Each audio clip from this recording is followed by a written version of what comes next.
Yes, indeed, it's a brilliant Tuesday morning filled with bright sparks, and we bring even brighter sparks here on this side of the divide. It's your perfect morning starter, the morning brief on Channels Television.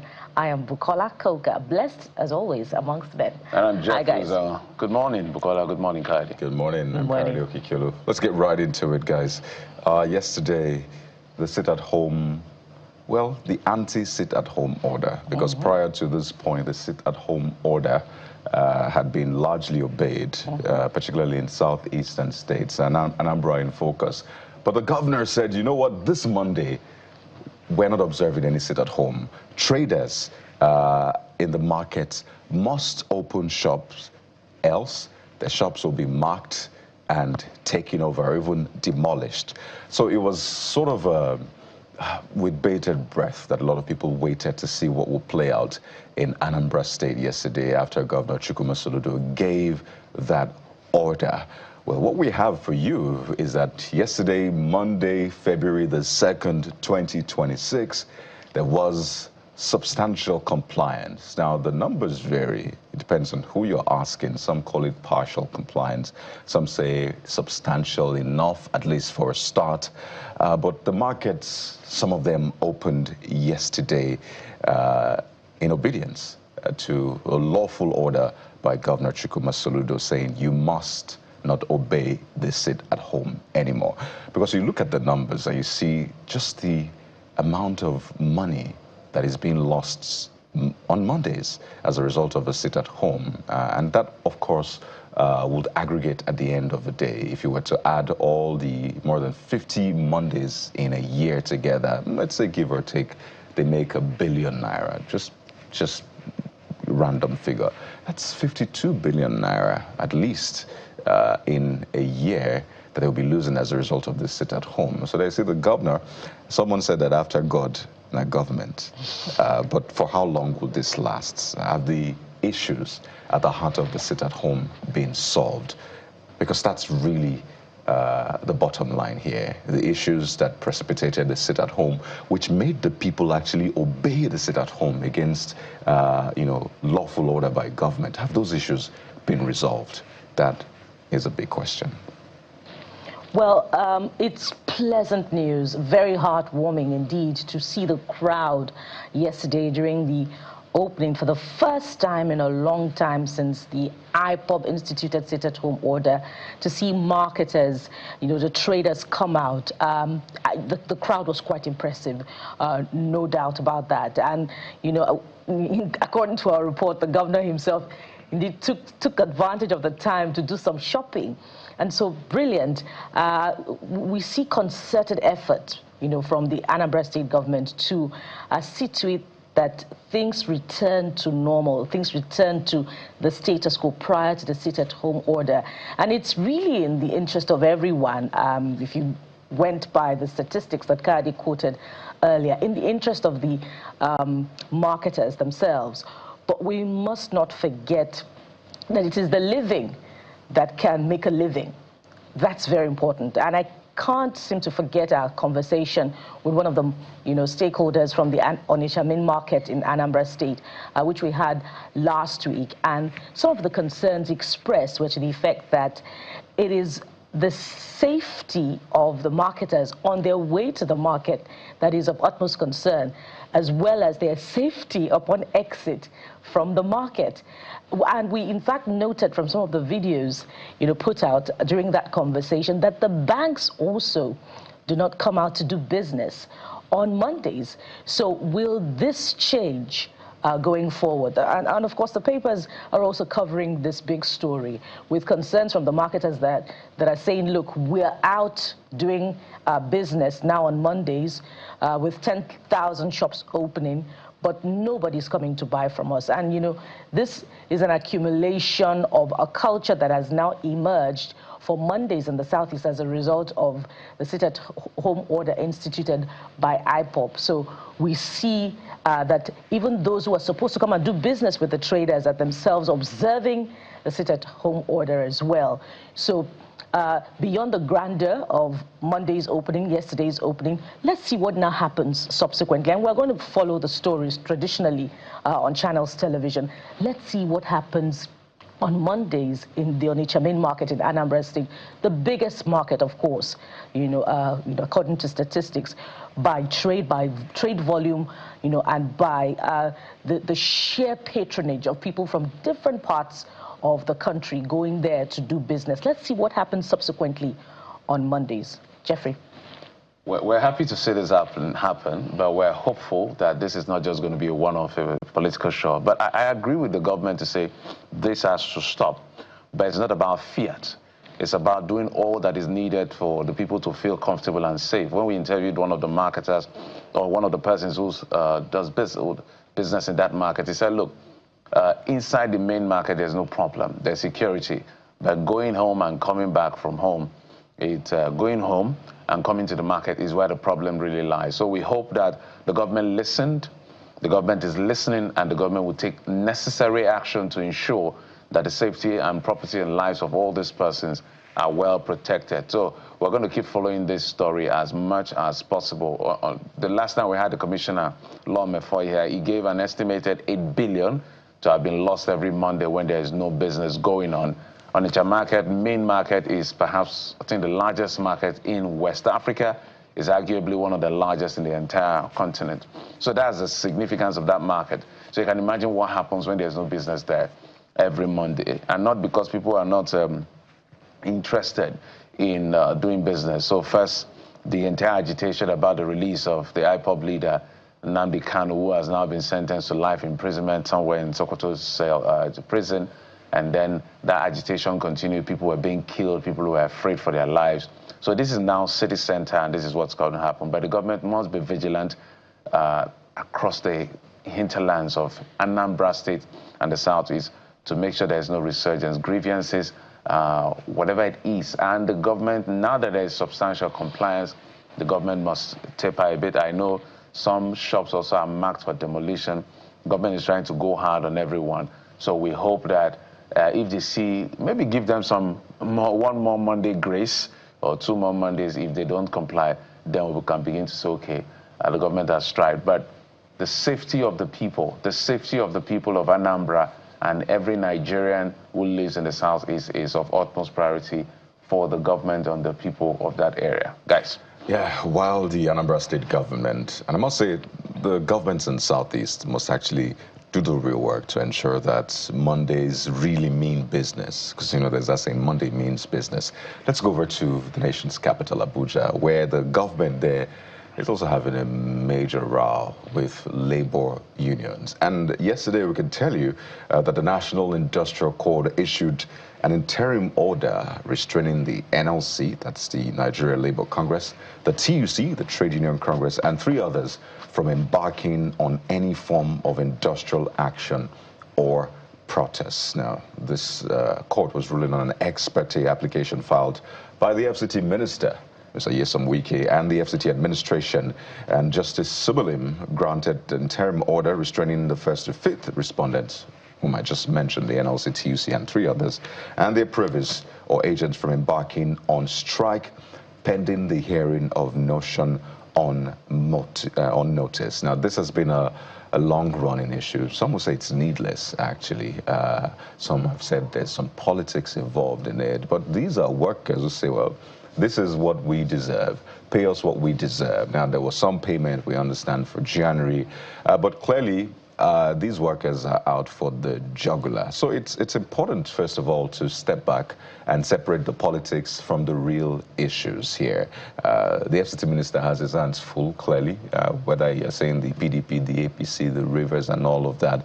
But that should not distract from the real work to be done in the FCT, because if the president, and I'm even dragging in elections, because if you don't threaten politicians with elections, they might not really see your point. If things are not done right in the FCT, this goal to win the FCT for the president may not be achievable. So really, it's a very tricky balance for the FCT minister and the government to ensure that charity really begins at home for the APC government. I think there's something the FCT minister can do. Yeah. When Larry was here, we interviewed him, and one of the questions I did ask him, because he's a minister, he's not an overlord, is a servant of the people.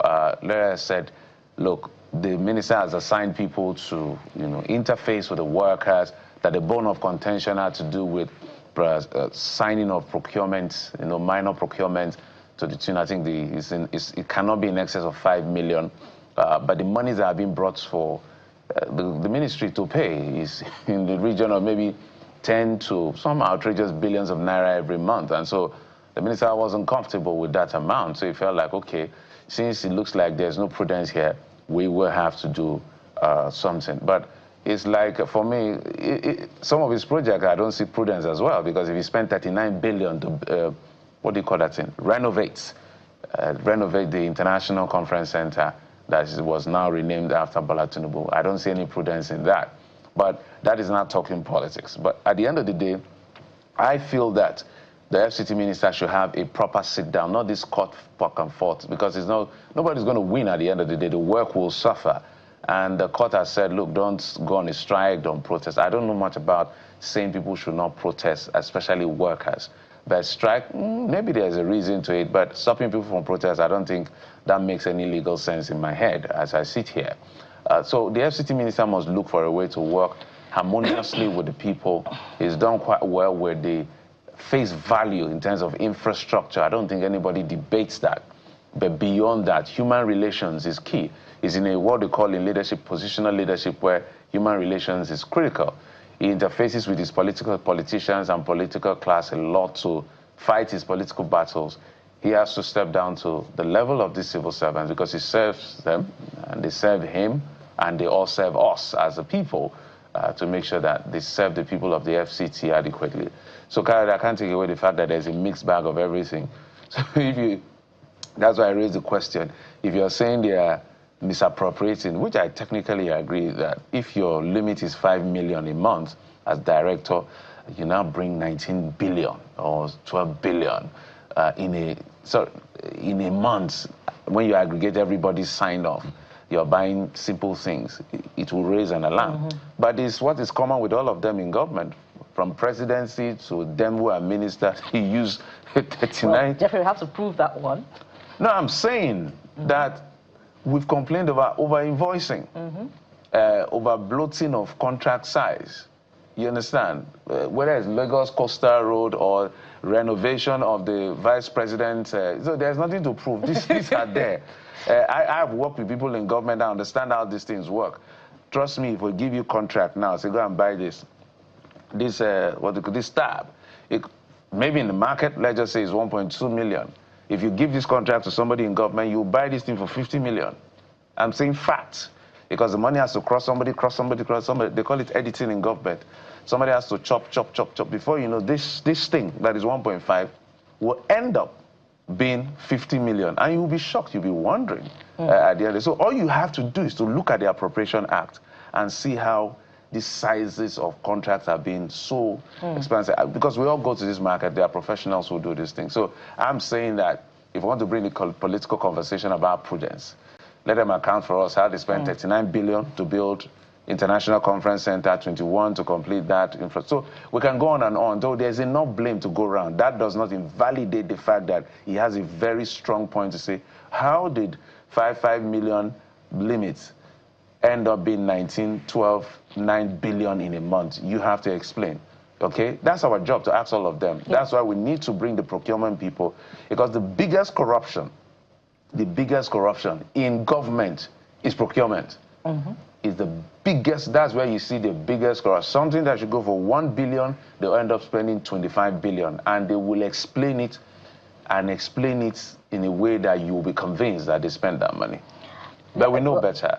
Jeffrey, I'm just, one can hardly argue with you on all of the points that you've raised. I'm just saying that we should exercise a bit of caution in making blanket statements. But of course, those questions about the renovation of the International Conference Center, the questions about the renovation of the Vice President's office. That's why I give that as an example. People are asking questions. Yes, quarters, which conversation has now, simmered down over the last couple of years since the beginning of this administration. But it appears as if, as you have rightly said yet again, that you can hardly insist on a form of right doing if by yourself you have not shown example. So perhaps this is you know, what is shaping the industrial disharmony that we're seeing at the Federal Capital Territory level for workers. If indeed the politics that is, you know, at the heart of this conversation is true to be what is causing it, then it appears as if the workers are saying that if you can enjoy this type of privilege, then we can enjoy it as well, however wrong it is. But then again, there have been cases rather of industrial disharmony in the Federal Capital Territory under different ministers. We've seen that in the Ministry of Women Affairs, I believe, under former minister who was removed from office, and then this current minister, of course, that has perhaps been settled in one way or the other. So it speaks to the strength of the workers in the different ministries of the Federal Capital Territory, the FCT. One cannot underestimate how powerful that they just are. But, you know, we must also capture the interest of the people in all of this, because the Federal Capital Territory workers at different agencies, you know, are there to service the people. And what form of example are we, you know, leaving behind in terms of institutional values, if indeed, you know, more often than not, politics is what is at the heart, you know, of the dispute between a superintending minister and the workers under that particular ministry. But back to the conversation about, you know, this continuing industrial disharmony between the workers of the FCDA and the minister. This ruling, we have to look at it against the backdrop of the ILO laws, against the backdrop of even trade union laws. Even Section 40 of the 1999 Constitution guarantees freedom of, you know, assembly, freedom of protest. So can a law rule, a competent court of jurisdiction rule against, you know, such constitutional guaranteed fundamental human rights? And I believe the ILO Convention also guarantees the right to protest, to protect the interest of the workers. So perhaps, you know, NLC leaders and trade union Congress leaders should be looking critically at this and see perhaps if there should be an opportunity or a window for appeal.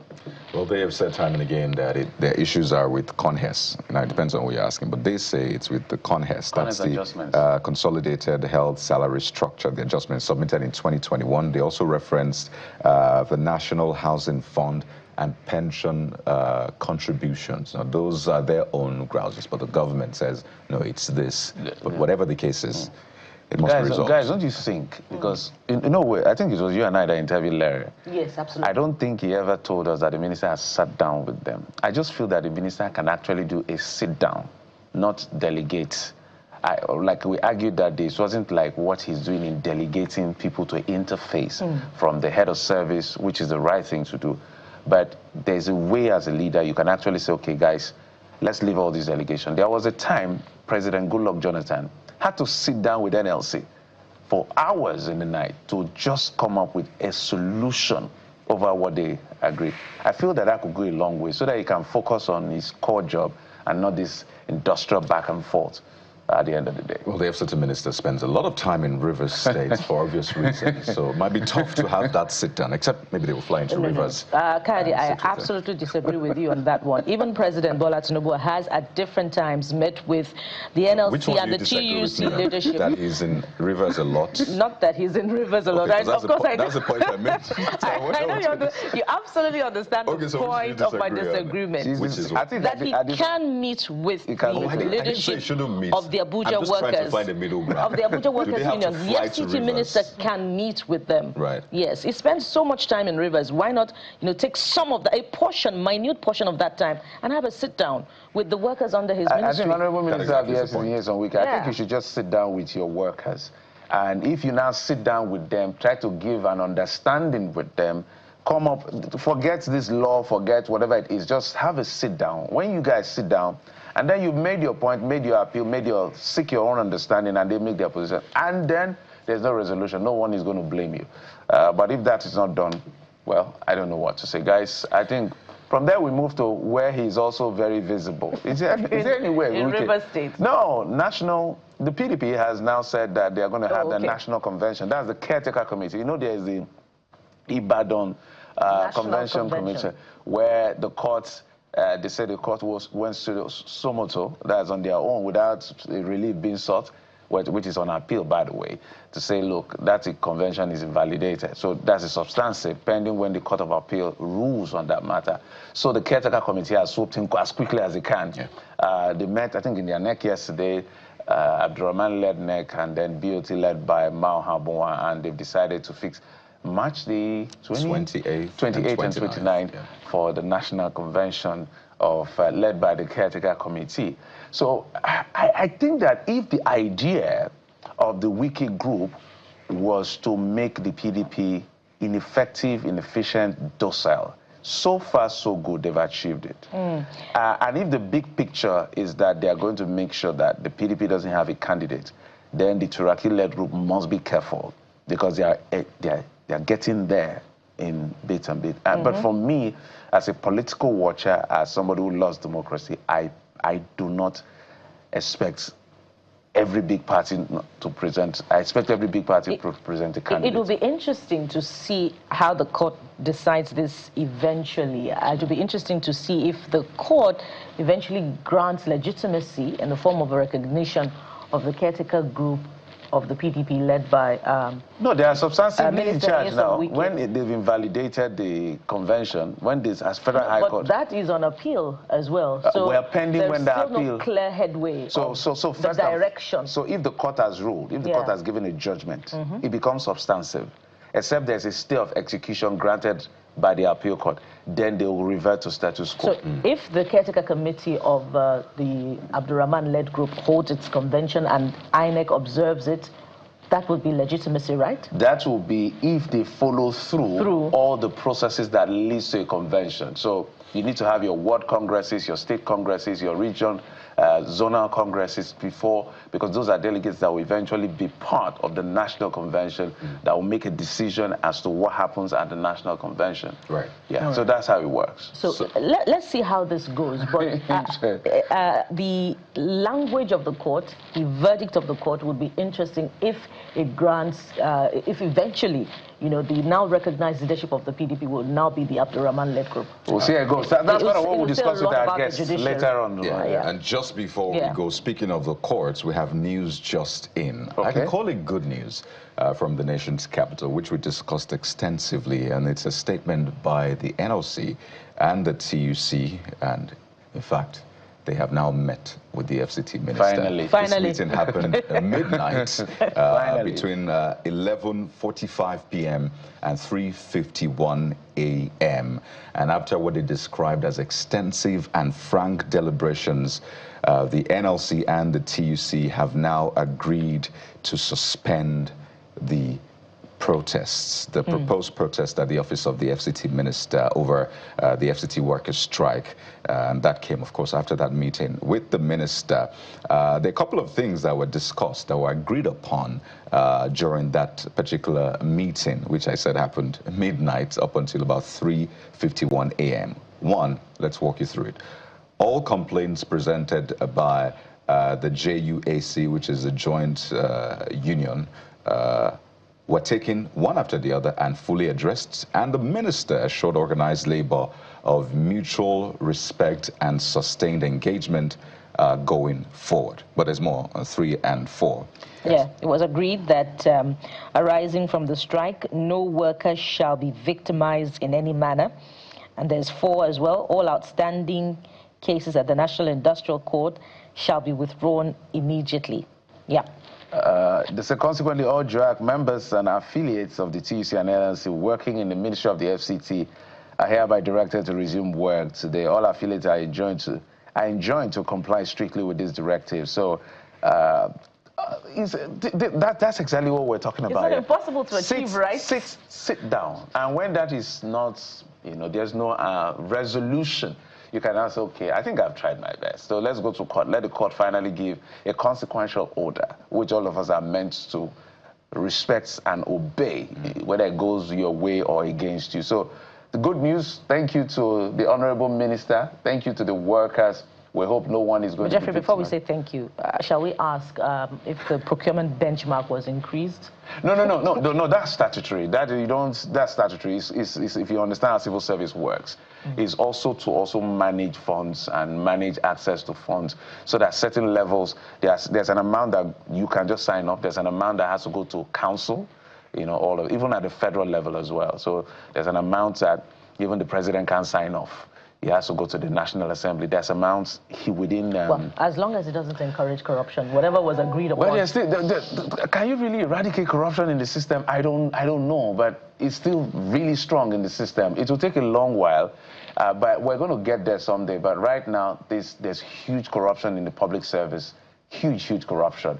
That's why EFCCs are arraigning people every other day. If there was no corruption, there would not be a reason for EFCC and ICPC. If those guys come out and tell you what they see and what they know, that's why we get angry with them when they come and say, oh, this person did this, and they go to court and they lose. So why did you tell us all of this? So there's corruption in the system, which is why some of the politicians are richer than the states. All right, quite a lot that we've had to unpack in the first half of the program, but there's more to come. So what do we have, guys, for today? Absolutely. Daily is coming up in a moment. Stay with us. We'll be right back.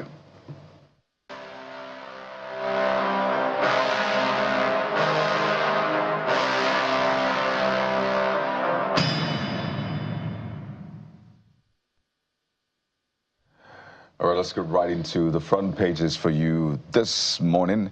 And yes, the front pages may not reflect that breaking news from the NLC and the TUC in Abuja, because it just broke at the moment. So we just give you that breaking news that based on the meeting with the FCT minister, the TUC and the NLC in the nation's capital have urged all their members working in the ministry of the FCT to resume work immediately. And by immediately, it appears that will mean today. That's a statement signed by Comrade General N.A. Toro, that's the Secretary General of the TUC, and Comrade Benson Upa, the Acting General Secretary of the NLC. They met with the FCT Minister midnight up until about almost 4 a.m., and that is the outcome of the meeting. Right. But we'll give you more details. Let's switch gears now and take a look at the front pages and see how they report other stories making the rounds. We start off with the Vanguard newspaper. Mr. Deni Fetayo joins us on the program. Mr. Fetayo, good morning. We had to deal decisively with some of these major issues before getting into the front pages, but thank you for staying with us. The Vanguard newspaper leads with electricity, and I hope that this is not some sort of collision course that we're heading for. You see, state governments now to share payment of electricity subsidy. That's from the federal government. We're reviewing situation. The NGF and SCRC, so the NGF, Nigeria Governors Forum, SCRC is the State Electricity Regulatory Commission. You see funding to come from PCAF, that's according to sources. The states should pay subsidy as active partners, the CPP. So there's a lot of, well, would I call it explainers or angles to this story. But Mr. Fetayo, is this a way to go for you? Good morning. Yes, good morning. It's my pleasure to be here. Talking about electricity subsidy, and I think if they are progressive as they claim, there's nothing wrong with for the states to share part of the responsibility. It might be 2%, it might be 1%, at least to show that they are partner in progress, because one of the challenges that most homes, businesses, etc., even our community battle with is the issue of electricity. So if the burden is becoming too much, I think you are talking about sit down. I think Mr. President, the regulatory, the distribution company, the generation company, and with all the Nigerian Governor Forum, should have a sit down and have a conversation about it to say, okay, this is what is costing us to subsidize most of the distribution going on in each respective state. So let's look at how you can come in, because governance is not just up at the table of the president or at the national. So states need to contribute. And of course, when there is electricity, constant and stable electricity in your state, it's snowball to development. It's snowball to what I would call the investor coming in because you have stable power supply. So I subscribe to it for them to subsidize, for states to subsidize electricity in partnership with the federal government. Well, as the Vanguard captures it, from some of the experts reacting to this, it's a big political shift, and if we haven't seen the subnationals intervene decisively following the legislation that liberalizes the regulation of the electricity sector, how will it show up with this particular policy redirection? We hope it is with a sense of responsibility, and it doesn't come with industrial disharmony as we have been seeing in other cases. Well, let's get to this Nigeria now, Mr. Fetayo, and it follows up on a very big story that shaped the political landscape and, of course, the national security landscape of the country in 2025. Yelwata massacre. Court remands suspected terrorists. Defendants plead not guilty to 57-count amended charge bordering on alleged terrorism offenses. Mr. Fetayo, first of all, it's even the timing of this that gets my attention, and I wonder if that does for you as well, especially since Yelwata happened last year, months ago, and not long after there was news about the arrests, but this is just when we're getting any significant progress in terms of trial. What are your thoughts on this? Yes, first and foremost, for them to be able to begin the trial or present suspected terrorists or the people who they felt that they committed the act of terrorism, all I'm saying is that they should just make the whole thing transparent. They should just make the whole thing, of course, they will have their fair hearing, and so that it will serve as a deterrent. So they should follow through, and so that people will know that whatever thing that you did, or whatever would maybe out of terrorism or whatever misdeed that you did, that you definitely meet your day in court and you face the consequence. So it's just a pity that a lot of things have been done that can never be undone again. Those who lost their land, lost their property, etc., etc. Then beyond this, how is government trying to build up that community, their family? No amount of money can be paid for life lost, but there should be a form of succor that the government can say, oh, we sympathize with you. It's not just they visit that community just one day and that ends it and say, okay, we know some of these people, they left some family behind, or maybe we are going to take care of their education to a certain level, etc., etc. But this is a sharing news that for the first time I've been saying it in this forum.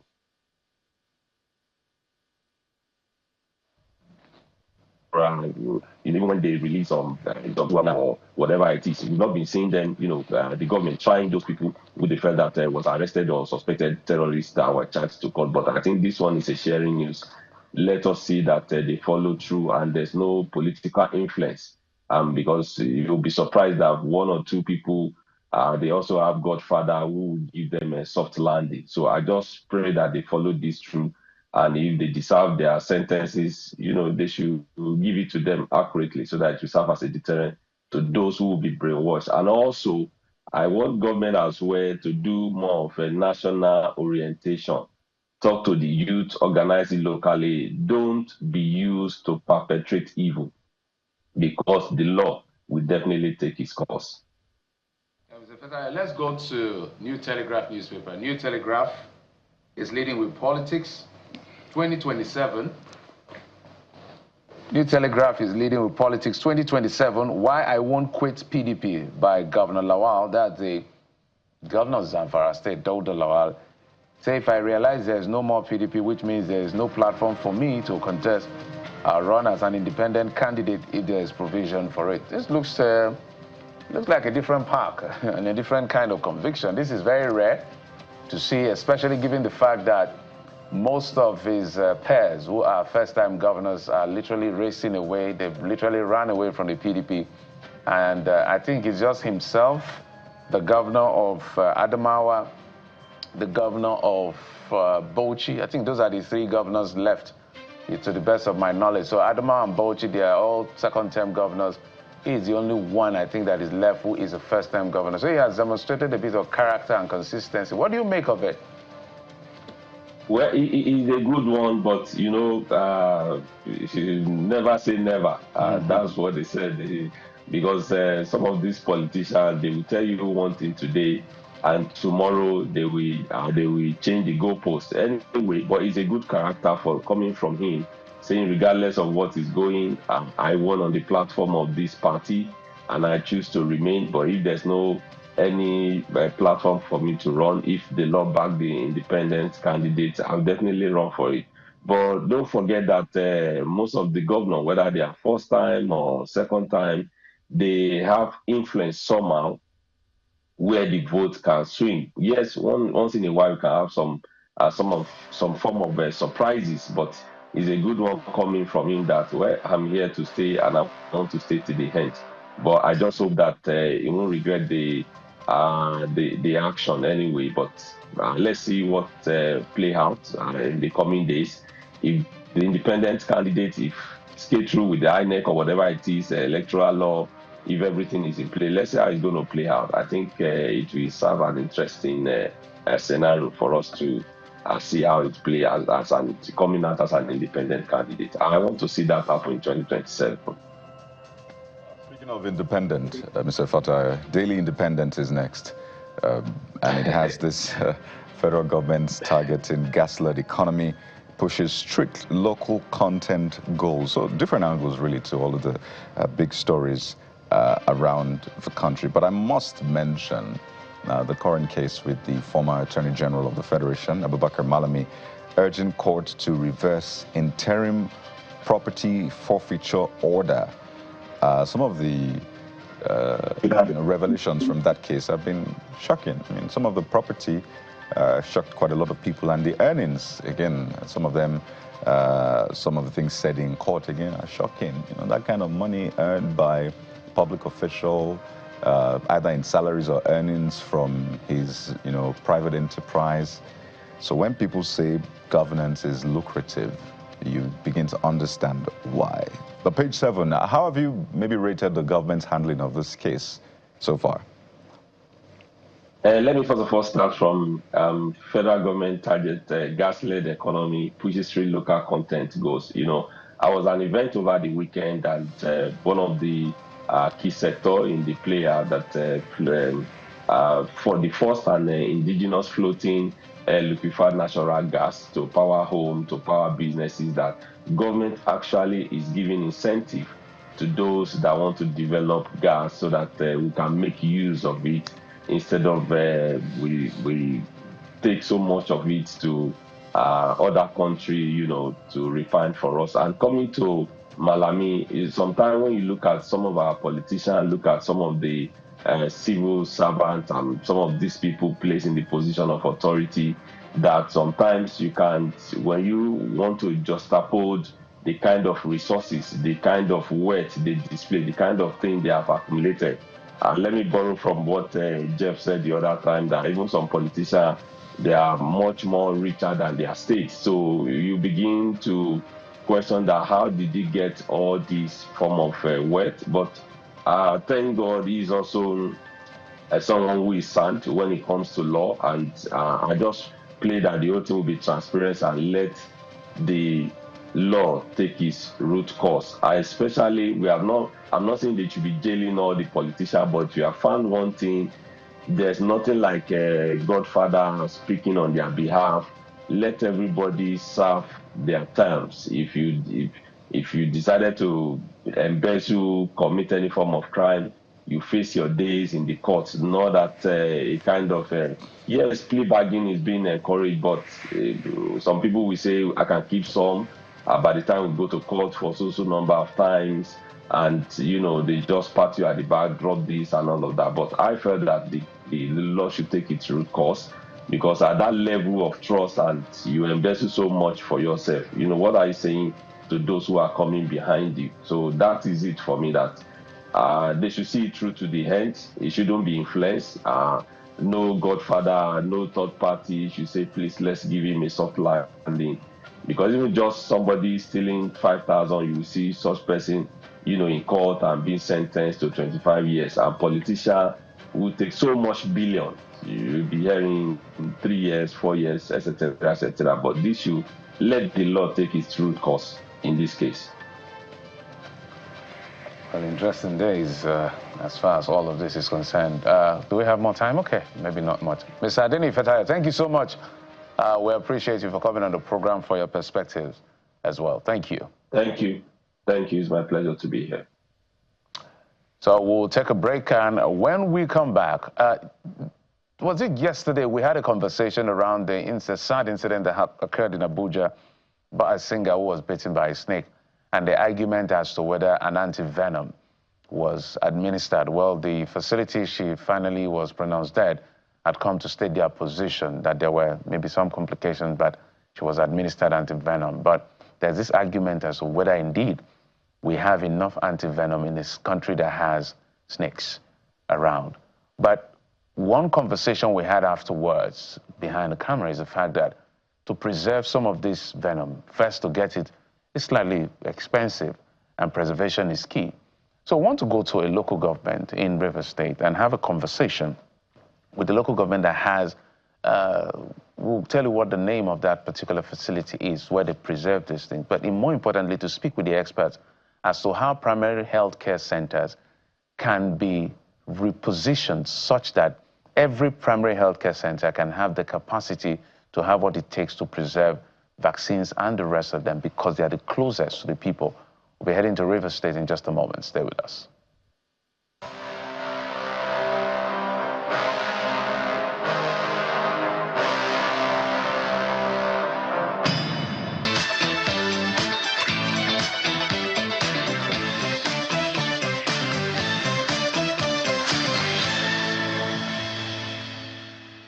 Healthcare is a priority in any society, just like education.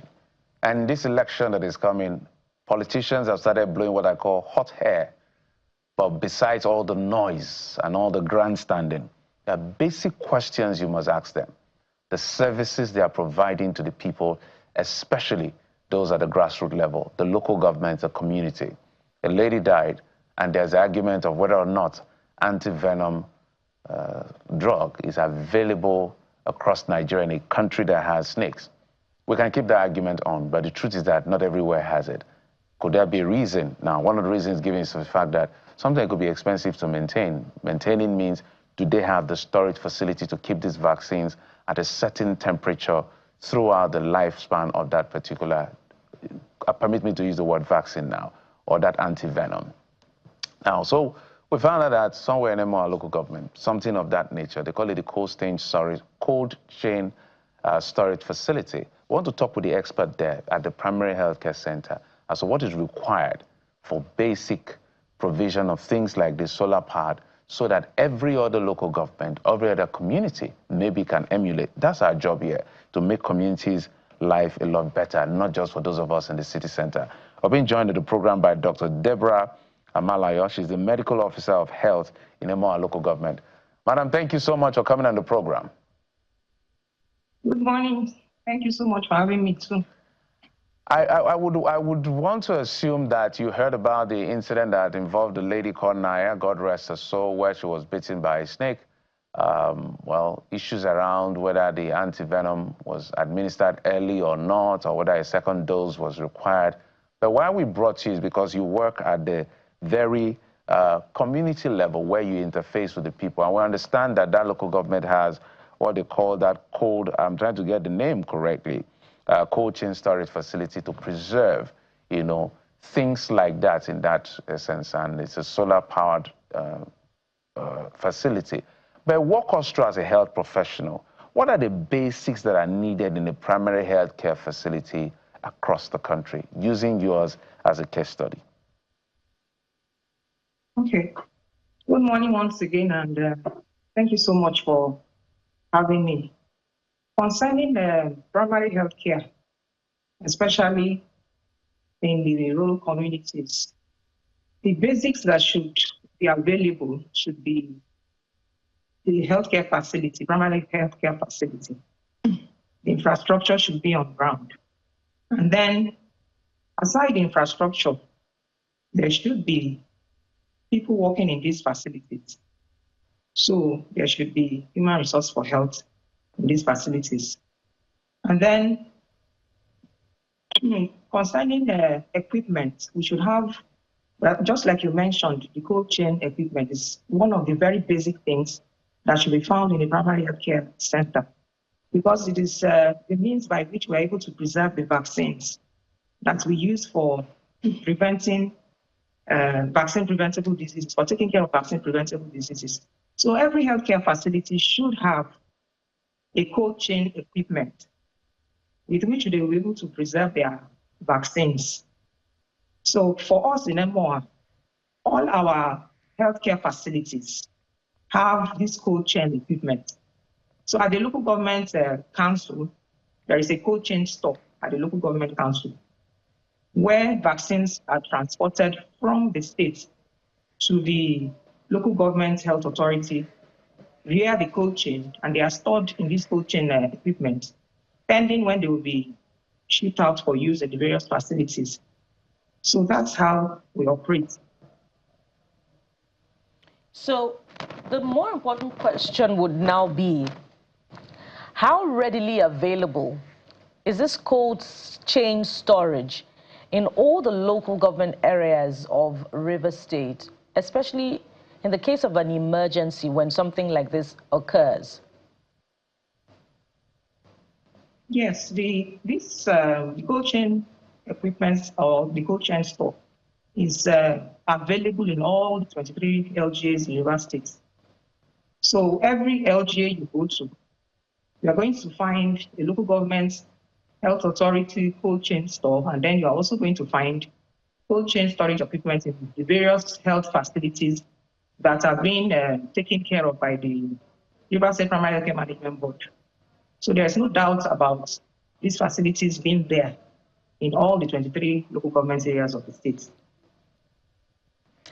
Right. So this conversation is also to shed light on primary healthcare centers. There are a lot of people who are probably listening to me right now that do not know the address or location of the primary healthcare center closest to them. So when they have any health issue, the first thing they think of is either a private hospital or a tertiary hospital in that state. And I don't know if that's something you've also noticed, a trend you have noticed where you are. I wonder what you think is responsible for it. Yes, we know that a lot of these places, these primary healthcare centers, don't have the right facilities. And what must we do to ensure that we restart that culture, that your first port of call should be the primary healthcare center, one, and the primary healthcare centers must have the adequate facilities. Maybe you can share your success story with us. How has it worked for you? Okay, so thank you very much for that question. One thing that stands out in primary healthcare is community dialogue and advocacy. So for us in primary healthcare, we always try to ensure that the communities we serve, we are in touch with the communities we serve. So we do a lot of advocacy to communities, to stakeholders in communities, to ensure that they are in the know concerning the facilities that are available to them, the primary healthcare facilities that is available to them, and that they utilize these facilities. Most of the time, just like you mentioned, people tend to turn towards the private healthcare facilities, not even minding that they have primary healthcare facilities around them. Maybe because they think that they don't have the requisite manpower to take care of their needs, their medical needs and all that.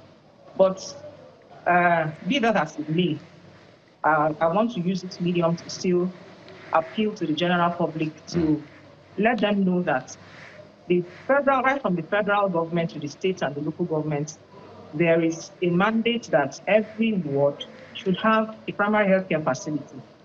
So all the wards in the state should have a primary healthcare facility, although there are some that do not have for now. But there are plans on ground, in ensuring that every ward has a primary healthcare facility. Take, for instance, the Basic Healthcare Provision Fund that is being made available by the federal government. That funding is available so that every ward has a primary healthcare facility. Not just having the facility, but having the basic equipment they need to do their work. And also, they also have the necessary personnel, available to do the work. Right. So the federal government is putting in so much in terms of Basic Healthcare Provision Fund. The state government is doing her part in ensuring that there is revitalization of these facilities so that people can come in and, be comfortable in these facilities. The environment is conducive, and they're able to, the personnel there are able to render their services to people in a conducive environment.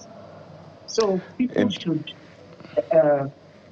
forget about the bias of the past and come to terms with the reality on ground. Because our basic health, our primary healthcare centers are functional and should be used. Well, Doctor, you know, the state of, if I could call it grassroots healthcare, leaves much to be desired across the country. I mean, there was a conversation online yesterday about Kwara State, for example, not having a single MRI equipment, and the government released a statement afterwards saying that it has procured a state-of-the-art 160 slice CT scan and a modern 1.5 Tesla MRI machine, which will soon be commissioned for public use by all Kwarans, saying that more efforts are in the pipelines. And that's just one state. Imagine if we were to go to other states across board, what you will find will leave much to be desired. So that's, again, why we're having this conversation. It's an all-important conversation. But I want you to, by way of some sort of enlightenment, walk us through what you're able to deal with at the primary level, because people have malaria, for example, and straight they head to the other state or federal medical center.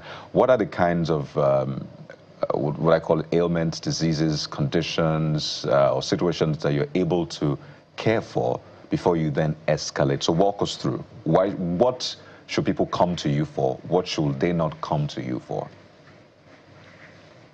Okay, thank you so much for that. Concerning the services that is being rendered in the various primary care centers, we call our centers a one-stop shop because we are able to render a range of services. So we are able to deliver antenatal care services to our pregnant mothers when they come in. And we are also able to render family planning services to them after childbirth. And for all women of childbearing age, their family planning services are available for them in the various primary healthcare centers scattered across the state. We also offer immunization services. So that is one very key thing that we find in all our primary healthcare centers. Even the ones that are tier 1, at least they can render immunization services to our newborn and children under 5. So immunization services are available. We are also able to deliver laboratory services.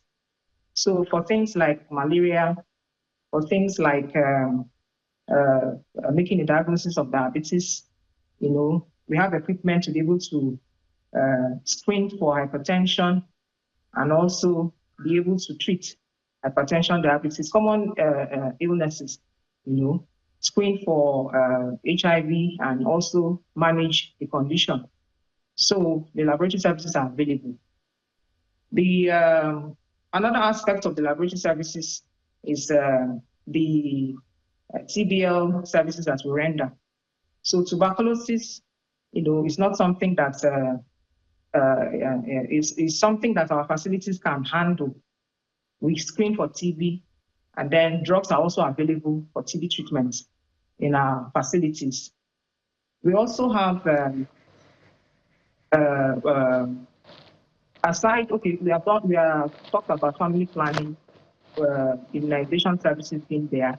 All right, madam. Management of public illness. I think your point is well noted, and we needed to bring in, sometimes we talk national.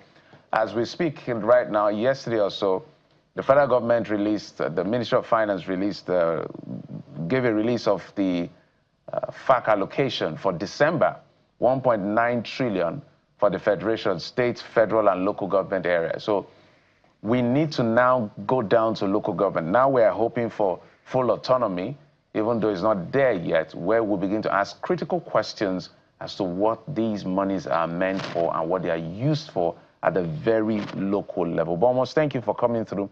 We thought we could see the coaching facility right where you are, but maybe technical or some other issues could not allow us to see it. But Dr. Deborah Malayo is the medical officer of health in Emoha, local government area of Rivers State. Thank you, madam, for coming on the program. Thank you so much for having me.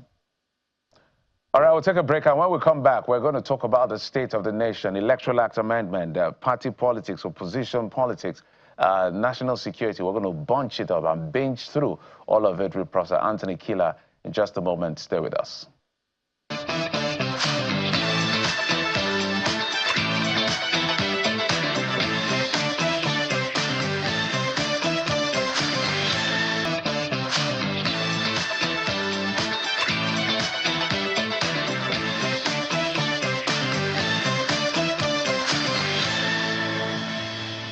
Welcome back. It's still the morning brief right here on Channels Television, and we're about to dive into a discussion on the state of the polity. But before that, let's bring you up to speed yet again with the news that just came in this morning, right after we were looking at the ruling by the Industrial Court restricting workers from going on strike. Of course, this came on the heels of the industrial disharmony that has been the case in the last couple of weeks in the Federal Capital Territory between the leadership of the FCT and the workers.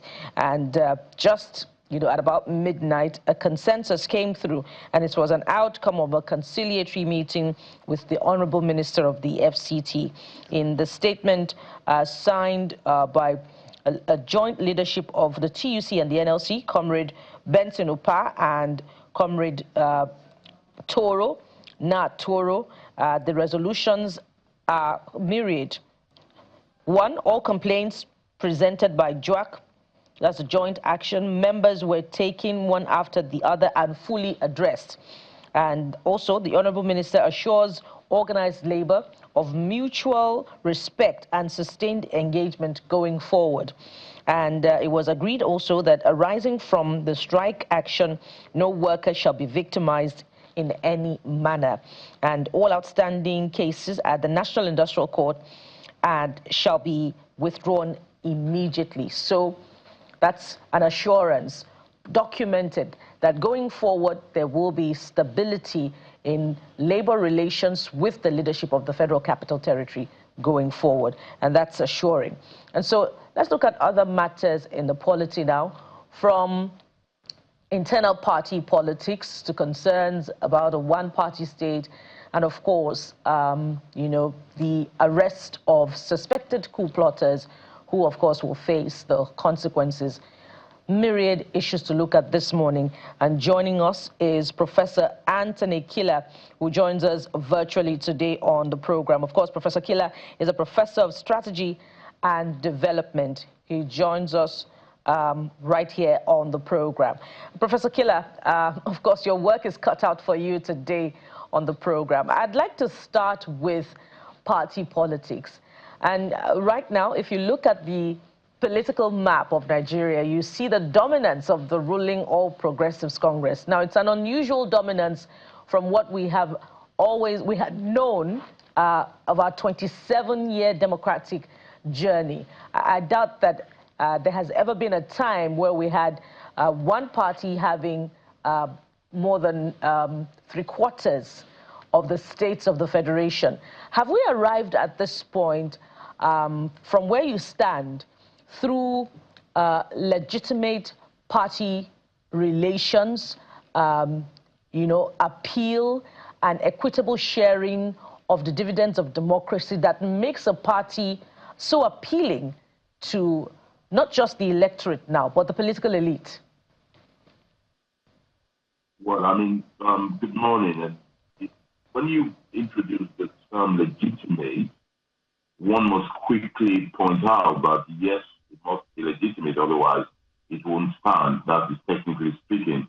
It shows you that we have a system, a constitution that allows party members and public office holders to cross carpet without any consequence. It's a kind of legitimacy that perhaps needs to be at least viewed intensively, if not reviewed totally. So that's the kind of legitimacy we have there. In terms of the method, so that's technicality. In terms of politics and morality, I have some doubts. I think that the idea that you contest election against a platform, against the people, and then in 2 years you change your mind so much that you not only work or collaborate with them, or you have to cross carpet or effect, as we say in Nigeria, I think it's a worrisome situation. It's worrisome on two levels. Number one is that it shows something about character, about these politicians, these public office holders, that they cannot preview situations for, 24 months ahead to know where they stand. Let's assume that all of a sudden the leader of the APC, the president and the presidency and APC members become miracle workers and they solve Nigerian problems. The fact that the opposition people join them tells you that what binds the people in opposition is not very strong. In chemistry, you talk of equivalent bonds or covalent bonds. The kind of bond they have is so easily divided because they truly do not share ideas, let alone ideology. But that's the kind of politics we play. Maybe not a big deal. From the other side, I'm sure the people applauding their cross carpeting will be saying it is because the government is doing so well that they tend to do so. I do not believe the government is doing that well. That will make people, cross carpet easily. They're doing some good things, a lot of things, but they're not the worst government. They're the best. I did not really enjoy it. But one thing I must say, and I want to put this on record, which I find vexatious to say the least, is for people to say the reason why they're joining is because they can work better with the center. It might sound commonsensical. I think it is pedestrian, and I think it's against the kind of institution that we need to build in a country that wants to develop. Yeah, Prof, it's an interesting development we've seen. So for the record, I think it was PDP under Olusegun Obasanjo, so Jonathan, I think it should be Jonathan Olusegun Obasanjo. They had about, let's call it roughly 27 governors out of the 36. And this time we have about 31, because if you take out Anambra, take out Abia, Zamfara, Adamawa, and Bauchi, I think those are the only ones that are not in the APC. The rest are APC parts. So this is the biggest in terms of domination, about 30, 31 states already in the fold of the APC, with the excuse of aligning with the center, a statement that I particularly hate because it doesn't make any sense to me. But it's their position, is within their discretion. So let's talk about what is a driving force. I've argued to the effect that self-preservation, which is their legitimate right, is one. Subservience to power, which is access to power, is a major driving force. So we're no longer building political parties. And I've challenged even the APC to say they are not a political party yet until they lose elections. Because if after barely 10 years, a party that ruled for 16 years with that level of domination in terms of state can barely survive just 2-3 election cycles, it tells me that maybe it wasn't a party after all, it's an SPV. So help us understand how we can navigate this path to begin to build parties where we're driven by something beyond money. We're driven by something beyond subservience to power. We're driven by something beyond self-interest. Well, I think, okay, let's start with something. People don't have to lose elections. The political party, that's just your own kind of formation. The SDP has never won election. They've been there forever. The PRP never won election, at least on the federal level, and they continue. I think those are the two oldest political parties in the country at the moment, because they've been there way before these new parties we have. I think it's a human factor. What we're dealing with is human beings. We're dealing with, boys who we call men, even with followers who we call leaders. I find that we have a political class that is not up to par with what it ought to be. And you can see this when you look around you. So let us juxtapose the process with which leaders are made and juxtapose that with the real issues that leaders need to face. When people get elected into office, they're going to have to deal with fiscal policies, monetary policies, defense, security. By that, I mean matters of war and death. They're going to have to deal with environmental issues, diplomatic issues. These are medical issues. These are issues that require soberness, thoroughness, that requires people to be very calm, very detailed, almost insular in their thing. These are very highly cerebral activities that they need to deal with because it affects the lives of many. When you look at the process of emerging as leader and the way leaders behave in this country, what you find is a group of dancers clowning around, diving and gisting, and they're always unduly happy, always this merry-making bunch of, I don't want to say any offensive word, but the point is, when you look at those kind of people, you realize that it is impossible for them to stick to their gun because they've been burned through a thorough conviction. So there's no surprise that therefore, once the kitchen is a bit hot, they're going to leave the place. And we have to be very careful to say this thing because members of the opposition, and this is the point I really want to make seriously, members of the opposition have been very easily tempted to blame the government of the day for coercing, manipulating their members to join government. I think it is in the interest of the government of the day to have as much supporters as they can have. But the real battle is for the opposition to choose, and all parties to choose men and women of substance that will not easily be swayed. You need people of character. But to do that, you need a vision that binds you, and you need to take things very seriously. So it is not a problem of one side. It's a general problem. And let me add people who are not in power. Let me add our intellectual and moral elite, thinkers and clergy, who do not see that this display of shallowness is something dangerous for development and governance. I think we need to denounce it so that we can get people who can stick to their guns, not for stubbornness sake, but for consistency. We need to start to consider seriousness as an issue in elections, not just popularity. So, Prof, let me try to ask this as simple as I can. Is the problem the APC, or the politicians who choose not to stand their ground, or those who just want to be in circulation by all means, or maybe the Nigerians who have handed over their agency to government solely, or at least the politicians, to use it as they will without any form of check or balance, or at least putting your eye, as they say in local parlance? What exactly is the problem, Prof? Well, I think you framed it very well, and the question is all of the above. So we were going to write, a pamphlet on why we are this way. Those things that you've listed, will be subsections of short chapters of everything that we're talking about. The way we are this way is because we, the people, have totally delegated the agency to government in a sort of vicarious living.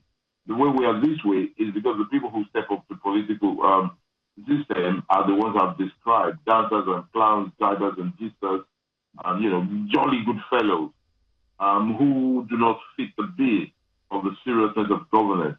We are this way because we've allowed the system to fester that does not check this kind of thing. Look, if you take a look at the Association of Pharmacists, or medical doctors, of even carpenters and designers and farmers, and so it is not a place where you go and jest, because the matters they have to describe are very serious issues. If you're looking to employ board members, to a bank, to a water corporation company, in the application, you don't go with drums. You don't go, giving high fives and dancing and making jokes. You don't hire a band to go around with you because you want to discuss water security or environment. But the people who we put there are people who do all this. So as a result, I don't want everybody to be as boring as me. People have a right to be happy and, and make merry. But my take is that if you're dealing with serious issues, it's better you appear serious. And I want our viewers to look at themselves, and I indict most people watching us today because they're all guilty of it. We are all guilty of it. Because you watch these people and you laugh. Let me tell you, and madam watching me today, that you're guilty of allowing this behavior. We need to start frowning at undue behavior so that we do not get undesirable results. So to your question, you've ticked a lot of the boxes. We can add one or two more. One thing we should add to it is the process that allows such to happen. Speaking of processes or systems that allow things to happen, let's get into another part of the conversation, which all seems connected to this in one way or the other. And it's the foiled coup attempt happening in a democracy that has, debatably matured 27 years in 27 years since we exited the last republic. Now, what is quite noteworthy is the views put out by the Minister of Defense, who happened to be the CDS, while this was discovered and investigations began for it from about last year.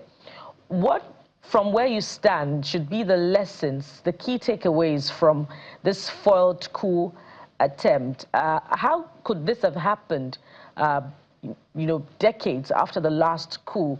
And what should the political elites be taking away from this experience?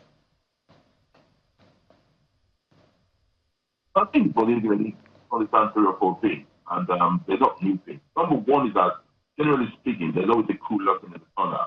It could be a military coup, it could be a civilian coup, and by the way, it could be a coup by the government of the day itself. So the civilian coup, or let's start from the military coup, we're used to the kind of coup where tanks roll out and I'm going to say boys, men in khaki come out to say fellow Nigerians are taking over because of this and because of that. This is a revolution or this is a reformation. That's the kind of thing we're used to calling coup. But there's also civilian coup, in which sometimes the people in power decide to violate the constitution or subdue the institution for sectarian benefit or personal interest. And that is also a coup. Sometimes it's the opposition, doing the same thing. So there's a military coup, there's a civilian coup, and the coups are always lurking. So that's one thing that people in power need to realize. The other thing they need to realize is that coups are possible where institutions are frail. Coups are possible where there is a reason for coup to come up. And those reasons tend to be bad governance between government and people. It tends to be a sloppy system that makes government look weak, or if the government of the day can justifiably be described as betraying the cause of the nation or the bond of the nation. So the way to do it, the real answer is good governance and vigilance. Good governance, vigilance, let me add respect of the institution as well that builds it. So those are the lessons. You can't say, you can say it actually. You can say, people should start doing coup. But you cannot expect them to believe you or to obey you. What you need to do is to make it unnecessary and as impossible as that can be. Well, interesting. Let's talk about what is played out. Maybe that's why we say we're being through all of this.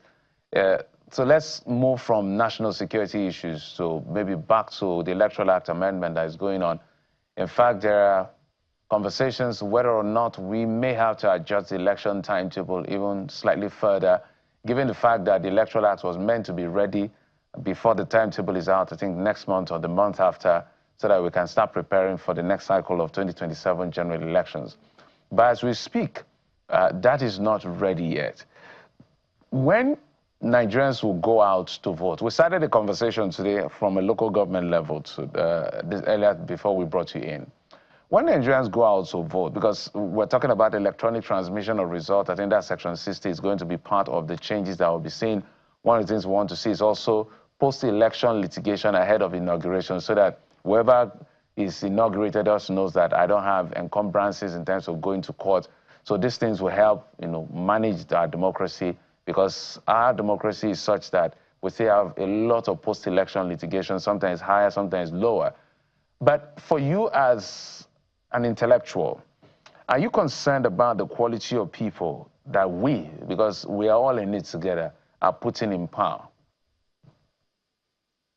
Oh, yes, I am concerned with that concern in various ways. I'm concerned that whether they have debts or not, it is clear to me that those who put in power tend to have a penance to display their shallowness rather than their debt. They have a penance to display their, joviality rather than soberness, generally speaking. So that's the problem. But this specific issue of not being able to fulfill their duty on the electoral reform, and that might lead to a postponement of the election and adjustment, as you put it, that's our politically correct language you use there. Let me say very clear that it is an indictment of our political class, the parliamentary arm of government in particular. It is a failure because, for two reasons. Number one is that the electoral process, voting in particular, is perhaps the most visible part of the democratic process. And it should be part that should be taken very, very seriously and be given priority at all times. The fact that you do not do that, shows incompetence or mischief. The election date is as certain as Christmas Day. It's not something, it's something that you can predict. If the world exists, you can predict it 50 years' time from today. So for somebody to meet that date, it tells you, very much about the kind of people who will not ensure that that date does not go untouched, unchanged. There's something about it that, little things matter. These little things tells you why we get big things wrong. If you cannot keep to time, if you cannot meet deadlines, if you cannot respect the most sacred, the most impactful, the most visible part of the process that elects you and sustain you, then surely there is something wrong with the way you operate. And I say this without indicating one party or the other. Actually, I'm not even talking to politicians. I'm talking to we the people, as you rightly put it, to have a rethink of how we consider politics and politicians. Absolutely. Rethink for everyone. Amid everything, the most important question would be how much of democracy is being saved, and you could ask that to the people. It's an interesting conversation, and one that we'll keep having, perhaps, with another panel, this time of the electorate, but we must anchor at this point. And thank you very much for coming on the program. We've been talking with Professor Anthony Killer, Director of the Commonwealth Institute. Thank you so much for coming on The Morning Brief. Good morning. Thank you for having me. We'll pause for a moment now. When we return, we'll bring you something soft on a Tuesday, but it promises to be interesting. Stay with us.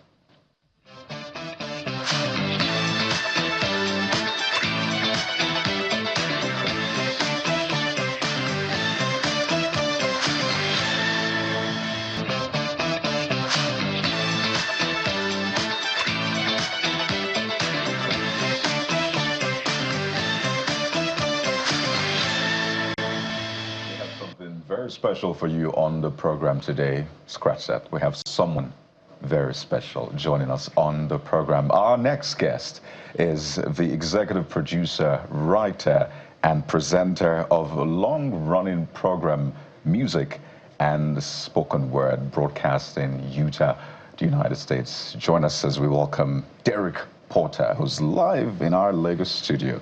Good morning, Derek. Good morning. You're welcome to the program. Thank you. There's a lot of history behind you, and we'll do some proper introduction, right? So Nigerians get to understand who you are, what you do, the legacy behind you, and ahead of you. Almost 100 years running a radio and TV show. Come on, that's longevity.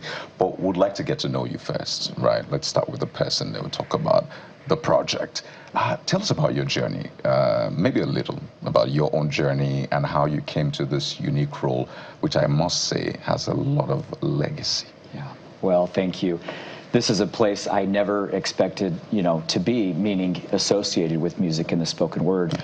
As you mentioned, the program has aired for more than 5,000 weeks in a row without missing a single week during that time. And I had opportunity from the president of the Church of Jesus Christ of Latter-day Saints, who called me one day and said, would you be willing to fill this role?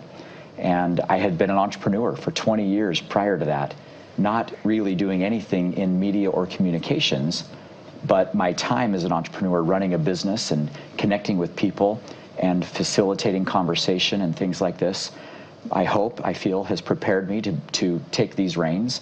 And I've been pleased to do it. Music's been a part of my life since I was a little boy. As a family, we used to gather and to sing together and perform for others.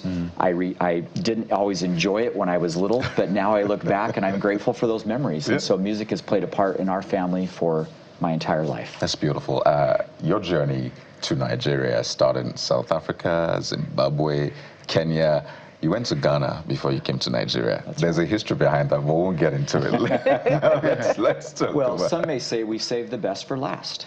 Well, that's how I would view it. You're obviously good with your words. That's a good way to put it. But let's talk about what you do. Yes, you have a lot of experience you worked, and you still are part of BIG, the big group, right? But now with music and the spoken word, I mentioned for nearly 100 years, started in 1929 on radio, then went to television about 20 years after, and you have not missed an episode. I need to reiterate that because when you do a show, you understand the kind of work that goes into the show, but your show is also different. Yeah. It's a religious show. The kind of themes, the things you speak about are quite different, and you've reached millions of people around the world. So why do you think music and spoken inspiration continues to resonate deeply across the world? Well, I was sat with a good friend last night at dinner who is a senior leader for our church in this region of Africa. And he said something that I thought was quite profound. He said, all of our needs are so different. Our differences are great, but the solution to our needs are often more similar than we think.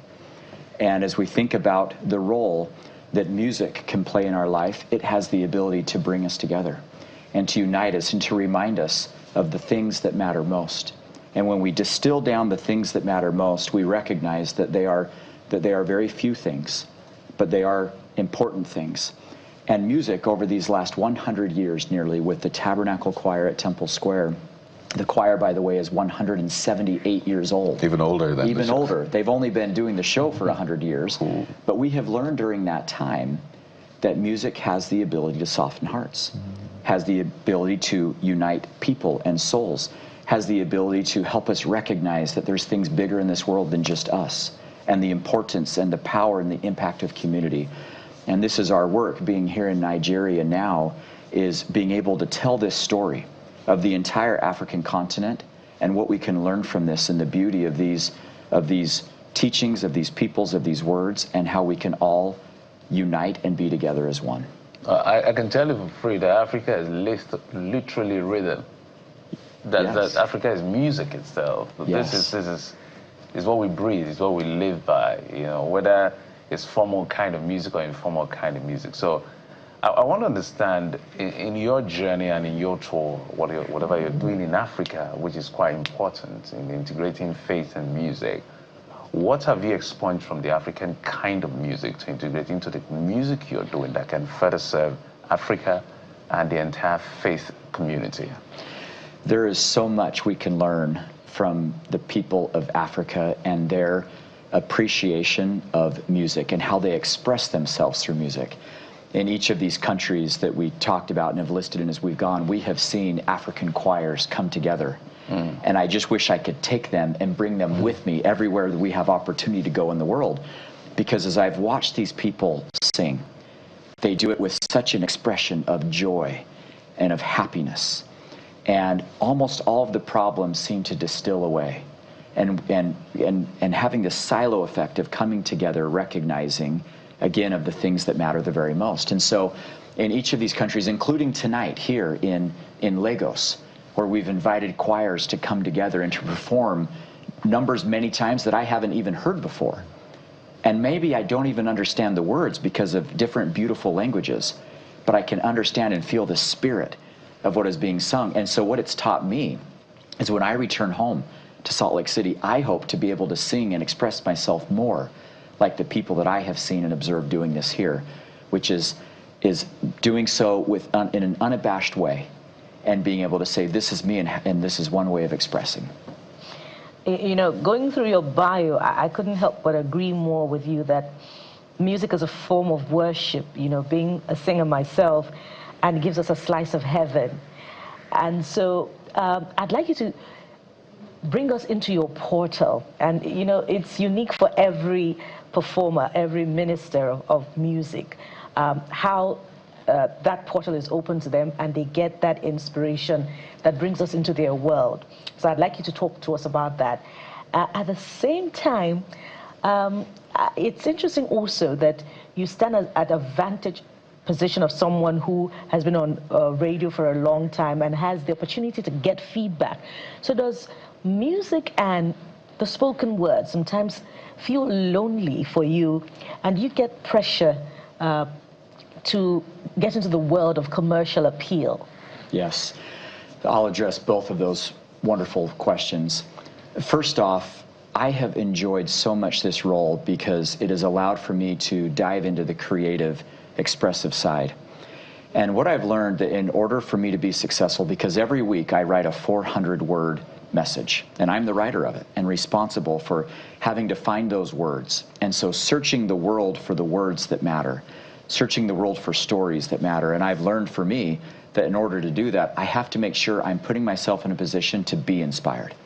So I've learned that to be inspired, you have to do things that can inspire you.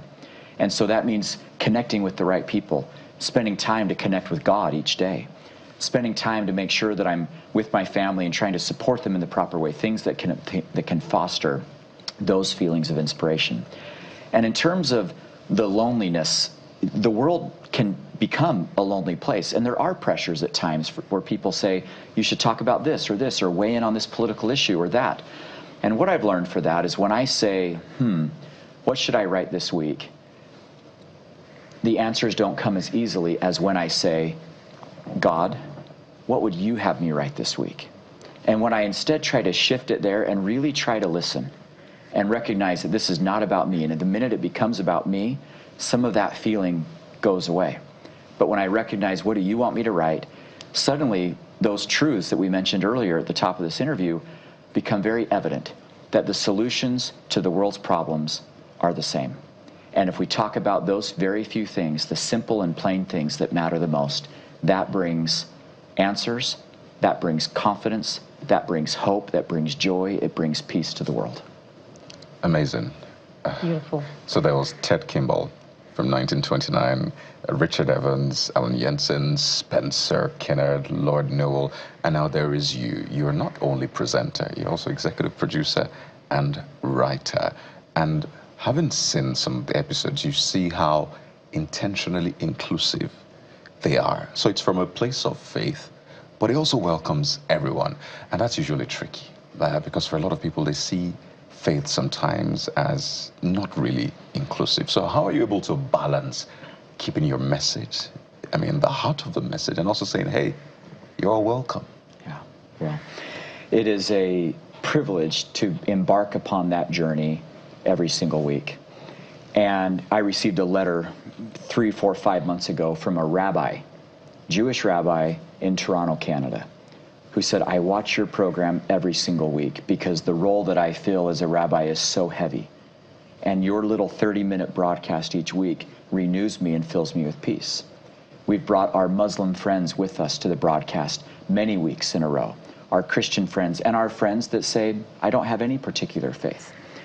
And I think that there's something there about the spirit. When you're there with us live broadcasting this, we have a studio audience of 2,000 to 5,000 people each Sunday that are there watching. Amazing. So it's a big, big group. Absolutely. There is 700 volunteers that help this thing run. Nobody is paid. We have 360 singers. We have 100-piece orchestra. We have 50-plus people backstage, a whole group of people around making this work. That's a whole city. It's a whole city. And when you recognize that not a single one of them is doing this for pay or for promotion, they're all doing it to help generate world peace. There's something about that that cuts through the thickness and the challenges of the world, and people of all backgrounds, religious or not, seem to sense that and appreciate that. Sometimes we'll watch people walk in and they look, okay, are you going to try to proselyte to me? Are you going to try to convert me? That's not what we're about. That is not our goal. That's not our job. Our job is simply to form a conduit to God, so that then people can feel refreshment and renewal from Him and be inspired to go out and accomplish the things that they need to in their lives each and every day. So let's talk about your heritage, long heritage, literally. So we can call it ancient. Yes. How do you now appeal to a modern audience? Well, that's incredibly important. And so one of the first things I do each week is let my son and my wife and others read my message. And I say, how does this carry? Are we talking about the things that matter most? How would you say this? Because I only have 400 words. And so you really have to pick those words that are the most important. So one of the things that we need to do is meet people where they are. So one of the reasons we're here in Africa is saying, how can we take this 30-minute broadcast and also produce a short-form content for our brothers and sisters here in this incredible continent? What are the mediums we need to be on? What are the lengths that we need to be? Should there be a picture, or should it just be subtitles and captions? And so learning and doing these types of things.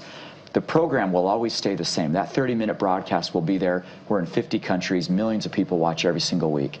But we also need to take it and prepackage that into ways that everyone can see. And what I've learned through this is this younger generation, they grow into desiring these things. Sometimes when we're younger, at least in my life, I wasn't caring or worried about anyone else.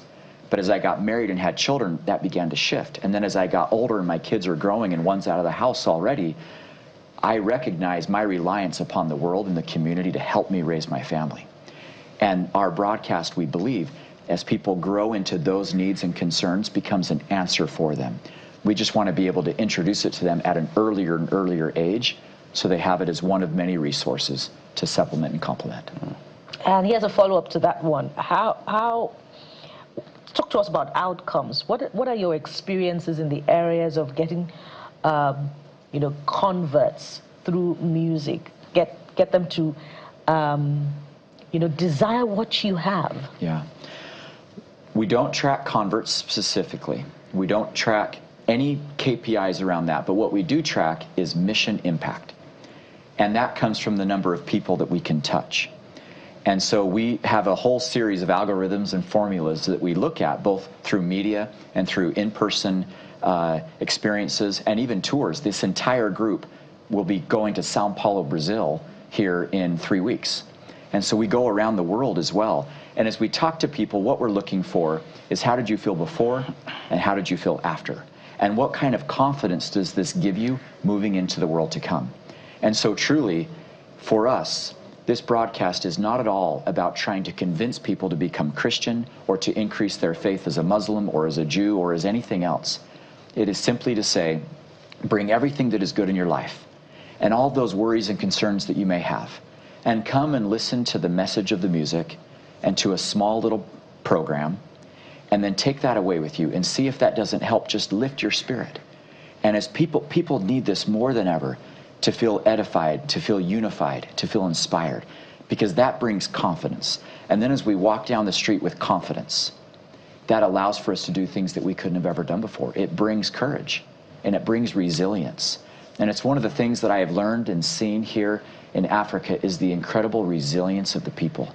These people are strong, and I hope to become more like them. And does that differ with countries? You've been to Kenya, you've been to South Africa, you've been to Nigeria. Does that differ? So many different languages. hundreds and hundreds of different, groups of people and tribes and making up this beautiful diversity.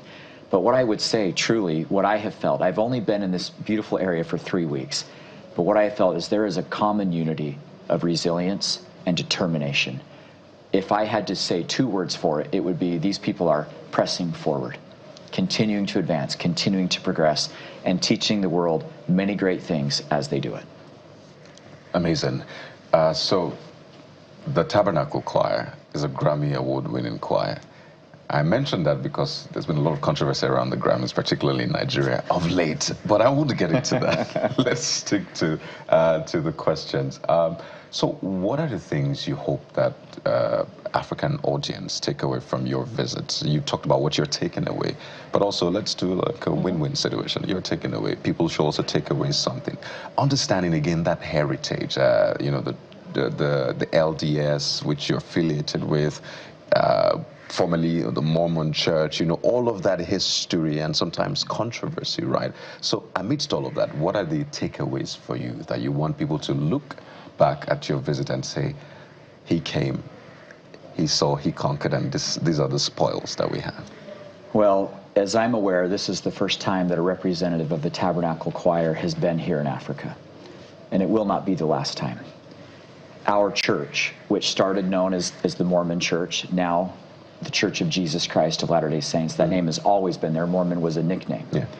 But this church, this choir started as members of the church were exiled and banished from living in their homeland. And they were pushed out, and as they were walking across the plains of America, looking for a new home where they could practice religious freedom as they desired and as they felt. As they walked and they walked and they walked, they sang and they sang and they sang. And as they landed there and got there to Salt Lake City, Utah, where that choir came to, Brigham Young, who was the president of the church at the time, said, we need to formalize this choir. That was nearly 178 years ago. And he said, how did you learn to sing so well as you crossed these plains, walking barefoot in the summer's heat and in the winter's freezing conditions? And they said, the hills and the valleys were our teacher, and God allowed for us to be his students as he taught us. And so that very backbone of what this choir represents began as a people who were persecuted. And as they sought to break free from that without discriminating to others, what we believe in is letting anyone to be able to worship as they may and as they feel. And so as we now come here to Africa, we're gathering tonight, and all are invited at the Ikija Stake Center of the Church of Jesus Christ of Latter-day Saints at 6 o'clock p.m. next to Alliance Bank. And as we're there, we hope to be able to sing these songs that lifted us along the way. And many of them are recognized by our friends here. Come, come ye saints. A famous one about talking about how we walked across these plains. And I think that each of us can find something in that story in our own lives. Times where we may have felt ostracized. Times when we may have felt different. Times when we may have felt looked down upon. And so our mission is to say those things can happen. But God willing, as we continue to push forward and to walk forward, we can prevail and we can achieve. And so we sing our way through trials. We sing our way through hardships. We sing our way through life. And we hope tonight, as we visit with many hundreds of people that will come, that we can inspire them to also sing their way through the things that are hard in life. You said very deep things, but as we begin to wind down, I can let you to keep talking. That's quite inspiring. Let's talk about, as we close, the audience that is looking at you and listening to you and with your inspiring words. And we're big on sometimes projections. It's February the 3rd. The year is long ahead of us. I thought you were counting down to Valentine's. Yeah. So what would you say to the people watching right now? I would say keep walking forward. Keep pressing forward. This is a beautiful world that is full of things that are broken and difficult right now. But brighter days lie ahead. I am an optimist. The Church of Jesus Christ are optimists. And we believe in the value of people and that people are good. And as we work together and we collaborate and we come together, there is no limit to what we can accomplish. Absolutely. Brilliant words. Have you tried any of our dishes? No, but please point me in the right way. I just got here last night, and I'm eager to do it. Well, jollof rice is like a given, so Okay. definitely you try jollof rice. Okay. But I want to encourage you to try one of our native soups. Jeffrey. Maybe one from Jeffrey's place. Maybe you can try. You can ask them to give you something called afang soup. Okay, afang soup. Afang soup will be a good It's start. always a winner. Good. You can try amala newedu as well. Depending do on it how for much lunch. time you have. Well, I have time for afang And soup how for much sure. your stomach can tolerate. And in line with our tradition, we'll also give you an African name before you exit our shores. Please. So, I don't know about I didn't start Jeffrey. it. So finish what you started. We're done. So maybe we'll give you Coyote. Thank you. I'm That's his name. That's his name, by the way. now I'm doubly honored. Exactly, you're right. You may be offended, but I am honored. No, I'm actually honored. So it's good to have you on the show, Derek Porter, also known as It means Kade means he has brought joy, or the arrival of joy, or something like that. I didn't see that coming, but that's beautiful. We have to thank you so much. Yeah. It's been such an amazing time with you. And 6 p.m. today, 6 p.m. You say at the Acacia Stake Center of the Church of Jesus Christ of Latter-day Saints. So absolutely go out there, listen to some inspiring, great music. We have to thank you so much. Once again, Derek Porter, executive producer, writer, and presenter of the long-running program from 1929, Music and Spoken Word. Thank you once again. Thank you. So we have a couple of things that we must show you. Well, these things have gotten a lot of people talking on social media. Jeffrey and Bukola, I'm sure you've noticed. All right, this issue. so let's get started. What we've been tracking, and that has to do with the president's son, Sheyi Tinubu, presenting to Obi Kubana, the businessman, the popular Obi Kubana, with a letter of recognition and appointment as regional director southeast of the City Boy movement. So campaigns in full swing. This is doing it in a very modern way. So Sheyi Tinubu is President Bola Tinubu's son. Obi Kubana is a big boy in the lifestyle, leisure industry, and he has all kinds of business in entertainment and all of that. Well, Obi has gotten both backlash and commendation. But guys, I had to go back to look at something when I saw this. I was listening to Leke Alda, the brand expert. He said there are about 7 reasons why people vote and support a political party. He said it could be tribal, that's ethnic interest. It could be religious, faith-based interest. It could be party. Of course, you're a member of the party. Stomach infrastructure, a bread in hand. It could be business, to protect your business interest. It could be your manifesto. You hit the nail on the head there, business. Yeah. It could be your manifesto, the manifesto of the party, whether it's a program on policy. It could just be sentimental. The person is good-looking, is eloquent. So choose for yourself. Why is Obi Kubana supporting President Tinubu? You have your choice. But he's made his choice, so you have to respect So it. is it A, B, C, D, or the C and D? It's his choice, and you have to respect it. Another thing that got many Nigerians talking over the weekend was, the video of popular relationship coach and pastor of a church, Pastor Kingsley Okonkwo, who celebrated his 50th birthday with a tattoo. And that got quite a number of reactions, with many quoting scripture and talking about the appropriateness of it all, particularly for a minister who has a large following and is an example to a number of young people. But he finally spoke up. He'd been reacting to it, ahead of his 50th birthday or after his 50th birthday. And he finally spoke on this, which has also caused mixed reactions. He said people should concentrate on faith, on character, the evidence of faith, rather than the outward, saying that there's no scriptural backing for a Christian not to have tattoos. Well, that is going to cause another reaction, because some have been quoting a particular scripture from the book of Leviticus that condemns any inscription on the body, because the body is the temple of God. But Pastor Kingsley Okonkwo believes to the contrary. Interesting times.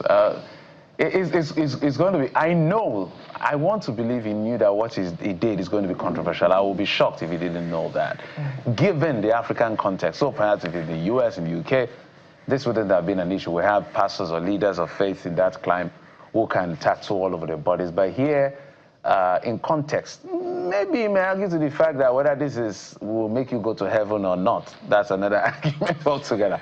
but because man, the Bible says, man looketh outwardly. It's critical. Man looketh outwardly. It is God that looks at the heart. So what men see is quite critical. So it's his position. He has made it clear, but he knows he's going to get this backlash, and I'm sure he's ready for the consequence of what he has done. Whether this will make him to go and remove it, I don't know. All in all, as we wind down now, pay attention to the standard, right? In Nigeria, the Constitution is the standard. So if you say that you are copying somebody, thinking the person is a lawyer, you are in trouble.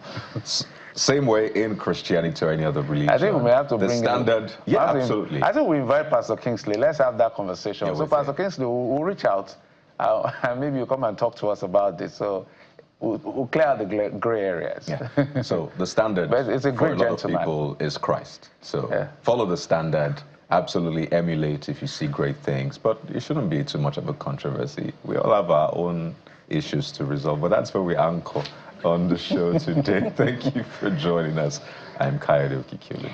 Well, Sunrise Daily is up next. Thank you for being there. We'll be back again tomorrow. I am Bukola Koka. And for the record, because there is high expectation of him, that's why. So he's a great gentleman, but he will come and clear the controversy as he has done on that video. But thank you for watching. I'm Jeffrey Uzama. Bye-bye.